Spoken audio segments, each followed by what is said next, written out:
In part 23 of our build guide, we assembled the front suspension. Install the 3/4 16 jam nuts onto the 4 large rod ends. Run the jam nuts all the way down.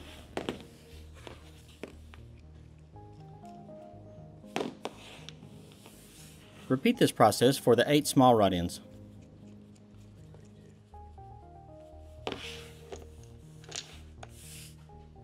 Install a large rod end into each control arm. Start by running the rod end all the way in until the jam nut bottoms out. Then run the rod end back out 4 full turns. Make sure the rod end is parallel to the control arm when you finish. Run the jam nut in to keep the rod end from turning. Repeat this process for the small rod ends. Run the rod end all the way in before turning it back out 4 full turns. The small rod end should be perpendicular to the control arm. Do the same for the rest of the small rod ends.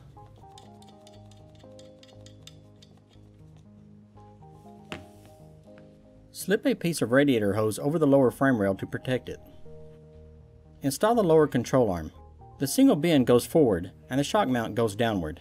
Install bolts and washers from the front of the car through the small rod ends and chassis. Don't forget the washers under the heads of the bolts. Install the nuts.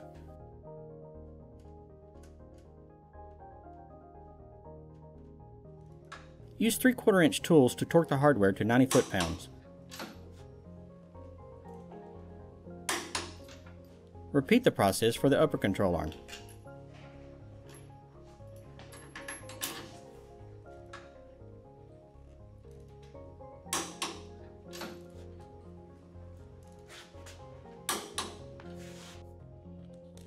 Install 1 snap ring into each end of the coilovers.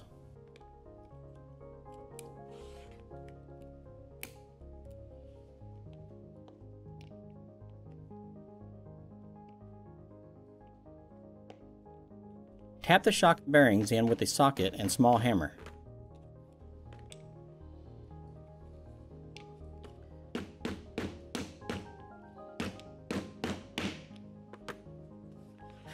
Install the remaining snap rings.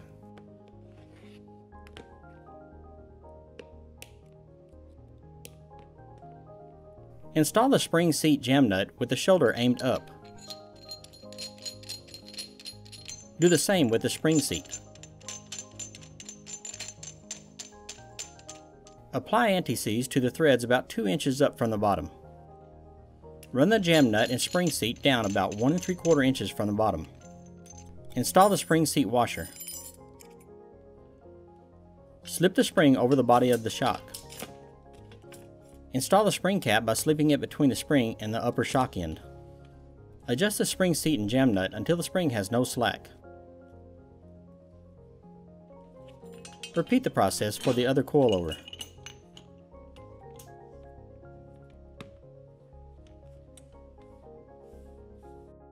Install the upper shock bolt. A small hammer might be necessary.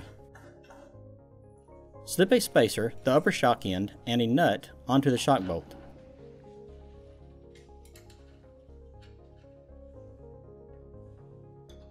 Install the lower shock bolt with 2 spacers, the lower shock end, and a nut.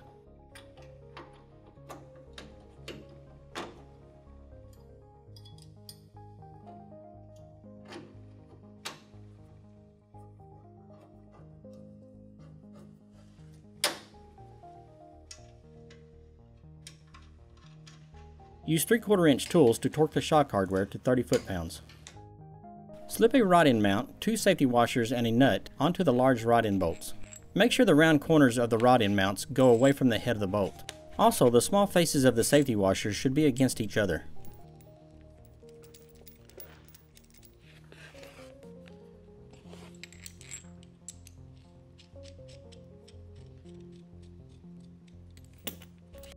Place the uprights as shown.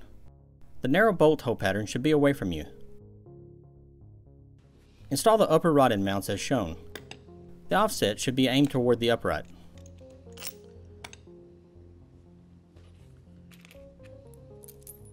Install the bolts and washers as shown.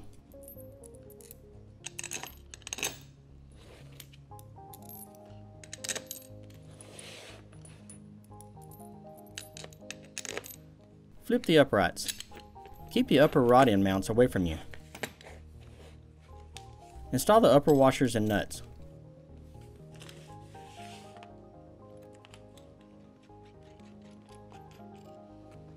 Install the lower rod end mounts as shown. Just like the upper mounts, the offset should go toward the upright. Install the washers and nuts.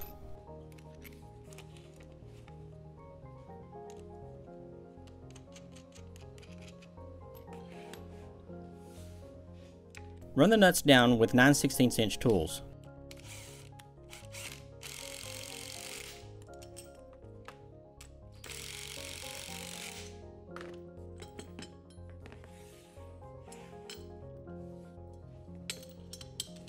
Then torque to 33 foot-pounds.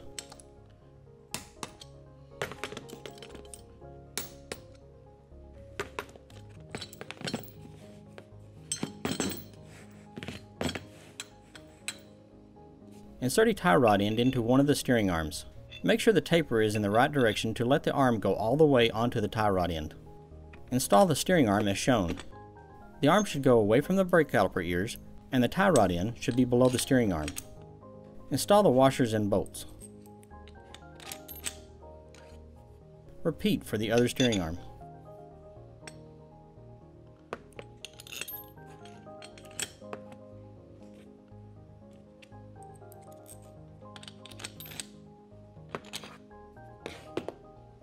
Flip the uprights and install the nuts and washers.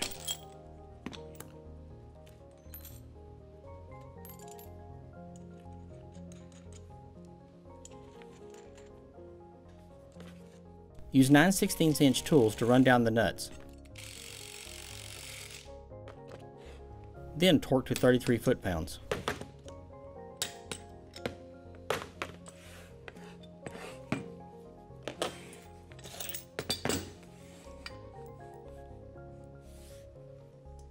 Remove the nut and one safety washer from the lower rod end bolt.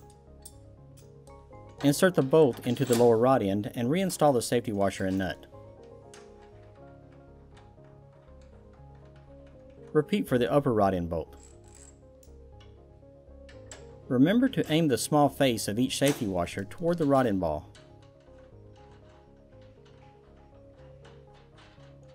Install the tie rod end into the steering arm.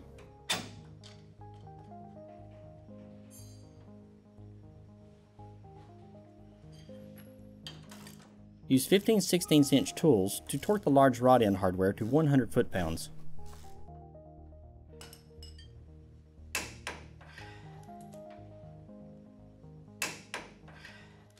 Use a 17mm socket to torque the rod end nut to 50 foot-pounds.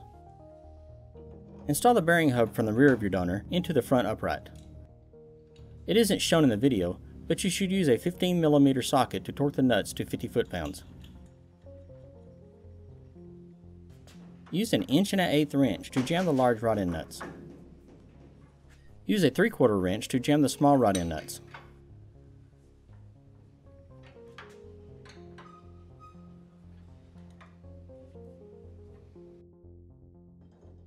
In the next video, we'll install the front brakes.